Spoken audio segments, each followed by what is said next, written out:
Emmanuel Mounier, l'engagement de la foi. Et incarnatus est. Toute la théologie catholique, toute la vie quotidienne catholique ne s'entendent que par l'incarnation continuée. L'incarnation n'est pas un mythe extérieur à l'histoire. Mystère transcendant l'histoire, il se déroule cependant en pleine histoire. L'incarnation n'est pas une date, un point, mais un foyer de l'histoire du monde, sans limite dans l'espace et dans le temps. Chaque jour, l'Église la poursuit dans le temps par son existence continue. Chacun de nous est appelé à en prolonger les effets, et plus encore, à y collaborer en quelque manière. Que la condition humaine soit la condition d'un être incarné, nulle part ce résultat de l'analyse réflexive ne reçoit un support aussi solide de telles possibilités d'exploitation que dans la religion du Verbe incarné. Lié à un univers, je suis encore un être vivant dans le temps baptisé par le Christ, certes, qui n'est plus comparable à aucun autre. L'éternité s'engouffrant en lui par la blessure de l'incarnation, l'émeut d'une présence transcendante qui l'appelle des quatre coins de l'histoire et le regroupe tout entier, avec la durée singulière de chacun de nous, sur l'acte salutaire du Golgotha, point de ramassement de l'histoire totale de l'univers humain. Mais cette transfiguration qu'il tient à nous de maintenir n'arrache pas le temps à son essence progressive. L'incarnation, qui lui donne une promotion infinie, le confirme du même coup dans sa réalité terrestre.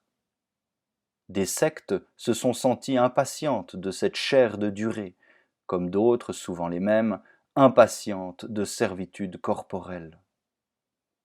Elles ont voulu que l'incarnation et la parousie ne fassent qu'une décharge instantanée, pulvérisant l'histoire et ses lecteurs, et croyant la fin des temps accomplie, elles sont allées dans les campagnes installer avec ingénuité de petits paradis terrestres où le bonheur s'est fait attendre.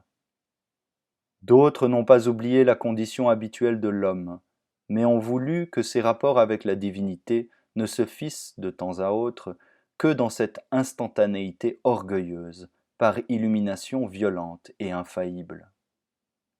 La justification pour Luther est de même une faveur intemporelle, globale et instantanée, où la durée, pas plus que les œuvres, n'ont de part. La théologie catholique est au contraire, comme disait Peggy, d'un mot qui prend ici toute sa résonance, une théologie du salut temporel. Le temps n'y est pas seulement un support aussi étranger à son contenu qu'à la création de l'écrivain les lignes du cahier où il la touche. Il n'est pas une forme du mal dont l'ascèse spirituelle consisterait à s'évader, Plotin, ou qu'un acte libérateur devrait nier avec violence, Heidegger. Il est, comme toute chair, possibilité de mort et possibilité de salut. Quand il est, dès cette terre, sauvé, il est sauvé dans la substance des jours et des heures. Ce salut des heures chrétiennes en écarte l'ennui et la lourdeur, nous les fait aimer d'une tendresse nouvelle qui lutte directement sur le même terrain et non dans quelque monde imaginaire, avec l'angoisse de l'écoulement. La durée incarnée prend son plein sens dans le monde moral. Le temps, vu d'en bas, c'est l'effort spirituel, la persévérance pesée de l'homme sur ses données, la fidélité qui d'un acte à l'autre le lie à soi-même et à l'unité de l'univers. Vu d'en haut, c'est la patience de Dieu, l'image mobile de la charité, l'acte divin de confiance en la liberté, ou plus justement encore, la substance de la liberté. Et vu de l'entre-deux, c'est l'aspiration du monde et de l'homme vers Dieu, le vaste mouvement de conversion sur lequel lentement grince l'univers. Jusqu'au jour où il sera définitivement emporté dans l'éternité, le temps participe, comme toute chair, à l'édification de l'univers des personnes, et alors, comme toute chair, il sera assumé.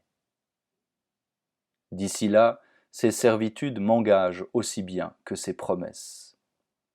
Soyez dans le monde comme n'en étant pas, mais soyez dans le monde. Il ne faudrait pas que ces généralités nous abusent.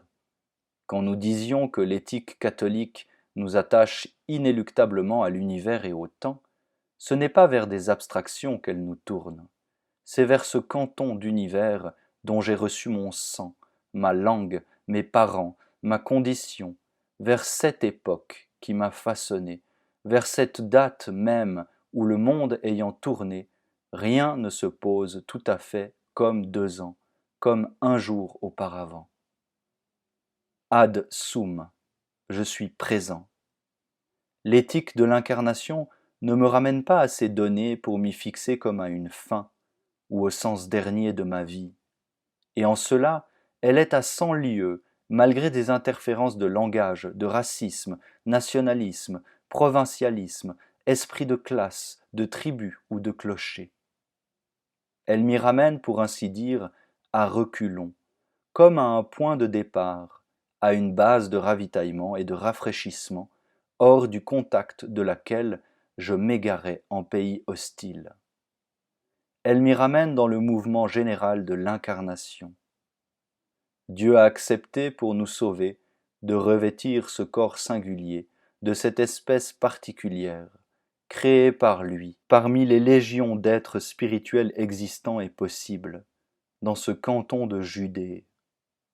Il ne demande même plus, pour se communiquer, que ce petit fragment de pain azime. Et tu refuserais ce poste, ici, maintenant ?